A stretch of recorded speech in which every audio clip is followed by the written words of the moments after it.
Bonjour à toutes et à tous, bienvenue sur cette nouvelle vidéo. Aujourd'hui je vais vous présenter non pas un nouveau jeu puisque déjà premièrement il n'est pas nouveau et que deuxièmement ça fait déjà quelques temps que je l'ai. Mais bon, je me suis dit tiens pourquoi pas en parler puisque c'est un jeu que même si je ne l'utilise pas souvent, c'est un jeu quand même que j'affectionne particulièrement. Et ce jeu c'est le jeu de l'Oracle de Venise de Colette Sylvestre, un nom assez connu, assez réputé dans le domaine de la voyance, des tarots, oracles et compagnie. Un très beau jeu et qui, comme pas loin de 80% des jeux que j'ai en ma possession, est un cadeau, encore une fois. Donc cette fois-ci, merci à mon frère pour ce cadeau, très pertinent d'ailleurs, puisque je l'ai eu en cadeau après avoir visité Venise. Et c'est une ville que je vous recommande plus que chaleureusement, que vous soyez seul ou en amoureux, n'hésitez pas à aller y faire un tour, vous le regretterez pas, c'est vraiment une très très jolie ville. Alors, c'est ce jeu, l'Oracle de Venise, c'est un coffret contenant le jeu et le livre qui donc là est au tarif de 29 €. Alors là, je ne sais pas si on va avoir une jolie mise au point voilà, sur le prix fantastique Wunderbar. Ouh, wow, génial. Je commence à m'en sortir avec cet engin, c'est top. Et c'est un joli coffret assez sympa. Carton. Rigide, donc vous pouvez le balader un petit peu partout. D'ailleurs chez moi on voit qu'il a déjà un peu voyagé, hein, il a déjà pris une petite claque. Néanmoins, c'est solide, c'est du costaud, donc plutôt pas mal pour les personnes qui, comme moi, ont tendance à voyager, à aller ici et là, donc c'est très bien. Le rabat est aimanté, ça c'est cool, ça c'est plutôt top, et ça change de tous ces boîtiers de jeux qu'on a un mal de chien à ouvrir, donc c'est plutôt une bonne chose.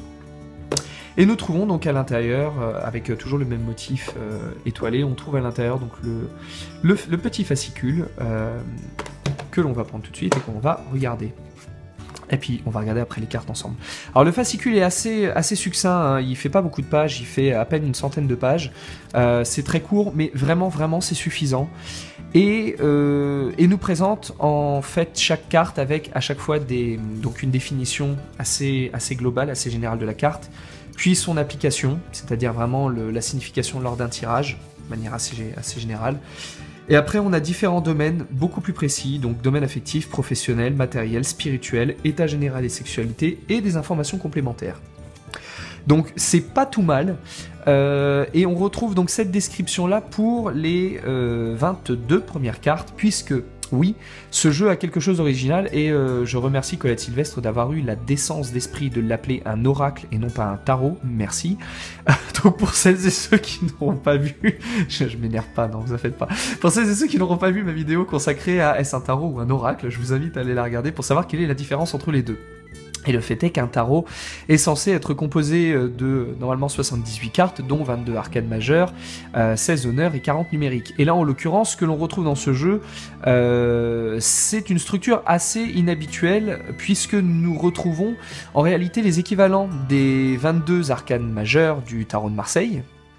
On a ici un petit tableau récapitulatif, c'est-à-dire que l'on va de 1 à 22.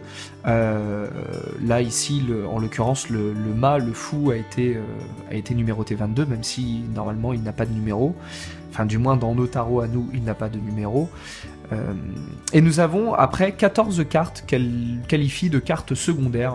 J'aime pas trop ce mot parce que ça revient un petit peu finalement à dire arcane majeure, arcane mineure, comme si certaines étaient plus importantes que d'autres. Et en réalité, elles sont extrêmement importantes et très pertinentes également. Et donc ces 14 cartes n'ont évidemment pas d'équivalent, bien entendu, dans le tarot de Marseille. Néanmoins, elles sont quand même assez instructives.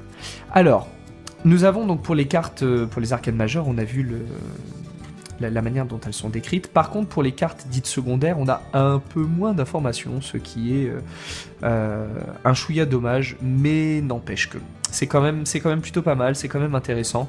Alors après, les puristes du tarot auront à cœur peut-être de les mettre de côté pour se cantonner uniquement aux arcanes majeures, et qu'à cela ne tienne, ça marche très bien. Mais pour celles et ceux qui décident de les garder, elles donnent quelques finesses d'interprétation assez sympas. Ça, c'est l'une des cartes que je préfère, la dentelière, et on va en parler un petit peu. Après, je vais vous montrer les cartes.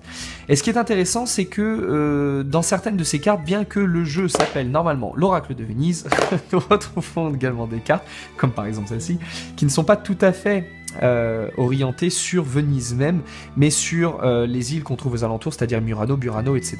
Donc on trouve par exemple ici les souffleurs de verre que l'on retrouve sur l'île de Murano, et ici la dentelière qu'on retrouve sur la ville de Burano. Donc voilà, ça en même temps ça fait un petit peu office de guide touristique très sympa. On a des descriptions des lieux très connus, puisque alors évidemment ça n'est pas inventé, hein. Tout ce que l'on retrouve dans ces cartes là sont des lieux, des bâtiments, des édifices, des reliques qui sont réelles, qui sont connus bien entendu dans Venise, et donc du coup voilà, c'est plutôt pas mal de pouvoir mélanger les deux, et les cartes et le voyage. Et qu'on va retrouver avec un guide Michelin pour pas cher. Toujours sympathique à faire. Donc ensuite, on a en fin de livret les différents tirages pratiques et applications. Alors c'est encore une fois, c'est assez succinct. Et pour une bonne raison, puisqu'il existe un ouvrage consacré à ce jeu qui se trouve vendu à part, bien entendu, que j'ai également à la maison, mais là je l'ai pas sous la main, donc tant pis, ce sera pour une prochaine fois. Je pourrais vous le présenter si ça vous intéresse. Mettez en commentaire en dessous de la vidéo que vous avez envie d'avoir une description du bouquin, je pourrais vous le montrer. Et ça complète donc très très bien celui-ci. Et donc on retrouve différents tirages, donc le tirage en croix, le tirage en fer à cheval, avec à chaque fois un exemple de tirage et d'interprétation, donc c'est plutôt pas mal, parce qu'aujourd'hui c'est un petit peu la nouvelle mode de faire des livrets avec des tirages et sans interprétation, ou alors on présente simplement une stratégie de lecture et puis démerde-toi avec ça Coco, donc je trouve ça un petit peu dommage, et là donc du coup c'est plutôt pas mal d'avoir au moins un exemple de tirage et d'interprétation, comme ça on voit aussi la finesse de lecture qu'on peut donner aux différentes cartes. Le tirage celtique, et puis d'autres méthodes, questions détaillées, donc qui se fait en 6 cartes, le tirage en étoile qui se fait également en 6 cartes, et l'arbre de vie qui se fait en 14 cartes, et avec ça, on est plutôt pas mal. Une petite conclusion rapide, et voilà pour le livret. Ensuite, pour le jeu en lui-même, qui se trouve... Oh mon dieu, il a disparu. Alors, pas d'inquiétude, j'ai le jeu, hein, je vous le montre dans 2 secondes. C'est juste que même si ce coffret est très joli, il est absolument pas pratique pour aller attraper les cartes, alors surtout si vous êtes comme moi un handicapé des ongles et des doigts, voilà, c'est toujours un petit peu pénible essayer d'aller les attraper par en dessous, d'autant plus qu'elles peuvent glisser, voilà, en dessous du support en mousse, donc c'est pas forcément pratique là-dessus, petit malus, c'est dommage, mais j'ai quand même les cartes, voilà, dans le coin, viens par ici. Ah, qu'elles sont belles, qu'elles sont jolies et qu'elles brillent. Enfin, elles brillent. Elles brillent presque, en fait. Sur les cartes, on a des petits endroits avec des dorures. Alors, c'est du simili doré, hein, on pourrait dire du simili cuir, mais c'est du simili doré. C'est-à-dire que c'est presque du doré, ça brille presque comme des vraies dorures. Néanmoins, les cartes n'en sont que plus jolies. Et il se dégage un petit je ne sais quoi d'assez spirituel dans ces cartes, donc j'aime beaucoup.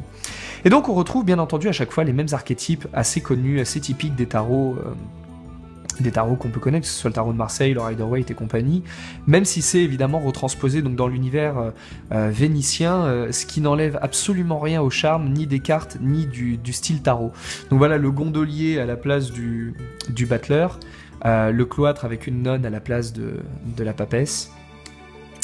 La Fenice, c'est un opéra absolument magnifique, et où on retrouve là cette fois-ci une femme donc qui évolue bien entendu dans un univers assez riche, et donc on retrouve la signification de l'impératrice. Le palais des Doges, qui est un magnifique bâtiment, par contre prenez des bonnes godasses pour aller le visiter parce qu'il y a vraiment de quoi faire et ça prend pas mal de temps. Palais des Doges, donc évidemment qui fait une référence à l'empereur. Notre-Dame de la Salute, en référence au pape.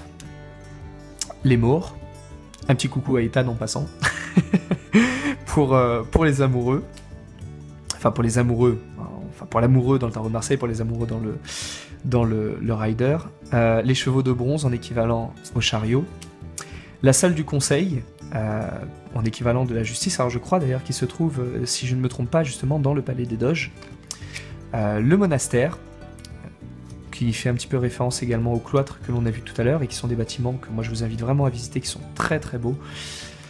Donc en équivalence de l'ermite, la tour de l'horloge. Alors je pense que c'est la tour enfin c'est l'horloge en tout cas, avec celle de Prague, que certainement tous les astrophiles ont dû voir au moins une fois dans leur vie, parce qu'elle est absolument magnifique, et qui est numérotée en 24.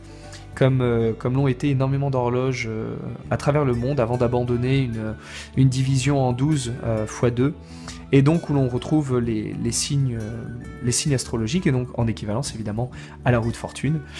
Le lion de l'arsenal pour la force, le pont des soupirs, alors le pont des soupirs qui n'a absolument rien à voir avec les amoureux, hein, bien entendu, c'est-à-dire que nous avons le palais des doges d'un côté et la prison de l'autre, et on faisait passer les prisonniers pour les emmener en prison ou pour les faire ressortir de l'autre côté pour aller en exécution, donc c'était davantage les prisonniers qui soupiraient, et donc en équivalence bien entendu du pendu, voilà, donc on retrouve vraiment une signification intéressante. Le passeur pour la 13 qui là du coup est un peu moins dark, un peu moins négatif que d'habitude.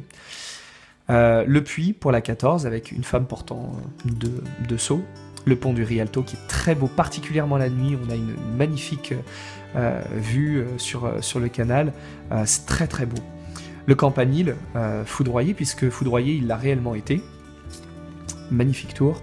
Les anges de la basilique, en équivalent du 17 avec les étoiles qui sont un petit peu dorées également. Le grand canal avec la lune. L'escalier d'or en référence avec le soleil, et effectivement c'est à voir, c'est tellement doré, c'est très solaire, c'est très très beau. Le baptistère, en équivalence avec le jugement, et la sérénissime qui est évidemment l'épithète que l'on donne à Venise même, en équivalence du monde, et enfin l'arlequin à la place du fou. Et après, les cartes supplémentaires, voilà, qui n'existent pas dans les tarots. Donc nous avons les musiciens, et on retrouve énormément dans Venise d'endroits où se joue de la musique. Les amoureux, voilà, qui auraient très bien pu aussi se retrouver en carte numéro 6 à la place des morts. Le Palazzo Contarini, pardon, avec les escaliers en colimaçon, l'escalier des géants, également très très beau, avec Neptune et Mars, je crois, si je ne me trompe pas, la Venelle, les pigeons qui sont en nombre, les chats qui sont en nombre également, le marchand ambulant, comme les chats et les pigeons en nombre, les souffleurs de verre, qui est un spectacle véritablement à voir, moi je vous le recommande, le palais très très beau, la dentelière dont on a parlé tout à l'heure, les rats, bah oui, il n'y a pas que des cartes positives, il n'y a pas que des choses positives bien entendu à Venise, même si très honnêtement j'ai pas vu de rats quand j'y suis allé, le pêcheur et le ghetto. Alors c'est un jeu qui voilà, a l'avantage pour les amoureux véritablement de Venise de pouvoir refaire voyager et redécouvrir cette ville et ces îles vraiment somptueuses. Somptueuses. Donc je vous invite et à vous procurer le jeu si vous êtes amoureux évidemment de Venise, mais également à vous rendre là-bas vraiment parce que c'est magnifique. Maintenant, d'un point de vue pratique, d'un point de vue concret, où c'est là où on déchante un petit peu, puisque même si le jeu est très joli et très très beau, comme vous le savez, on a tous toujours des affinités particulières avec certains jeux avec lesquels on est plus ou moins efficace, on va dire.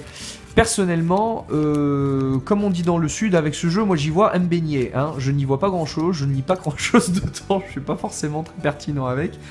Et il a plutôt cette tendance à être assez poétique et à beaucoup arrondir les angles, là où d'autres jeux, d'autres tarots ou d'autres oracles auraient été peut-être un petit peu plus tranchants. Et j'ai eu, voilà, par mon expérience, l'observation que ce jeu n'est pas toujours très objectif sur une situation, et qu'il a plutôt tendance, voilà, à enrober tout ça de sucre sympathique pour faire passer la pilule très gentiment, et du coup avoir tendance à donner des messages plus positifs qu'ils ne le sont en réalité. Donc c'est peut-être le petit bémol que je peux donner à ce jeu, qui malgré tout voilà, a quand même de très beaux atouts, sans faux jeu de mots. Même le dos est très joli. Voilà, donc il saura plaire aux aficionados à la fois des tarots, des oracles, les petits collectionneurs, les tarophiles, mais également les amoureux de Venise. Et donc je vous le recommande chaudement, ainsi que d'aller visiter cette ville qui vaut le détour réellement. Donc voilà pour ce jeu, peut-être qu'un de ces quatre je vous ferai un tirage avec, pourquoi pas, en fonction de la question, on verra bien. En tout cas je vous donne rendez-vous très prochainement pour une nouvelle vidéo, des nouveaux jeux, des nouveaux tirages, nouvelles explications. N'oubliez pas encore une fois de vous abonner par pitié s'il vous plaît à YouTube. Alors je sais pas, peut-être par ici, le bouton il doit être quelque part par là ou là, ah non maintenant il est en bas donc ça doit être par là. Le bouton rouge marqué s'abonner, abonnez-vous, vraiment c'est super important. Que je puisse continuer à faire des vidéos, puisque ce sera pour moi une manière de savoir que vous aimez le travail que je fais, et donc ce sera voilà, une invitation à poursuivre tout ça. Voilà, ben, je vous dis à la prochaine, et puis ben, en attendant, comme d'habitude, prenez soin de vous.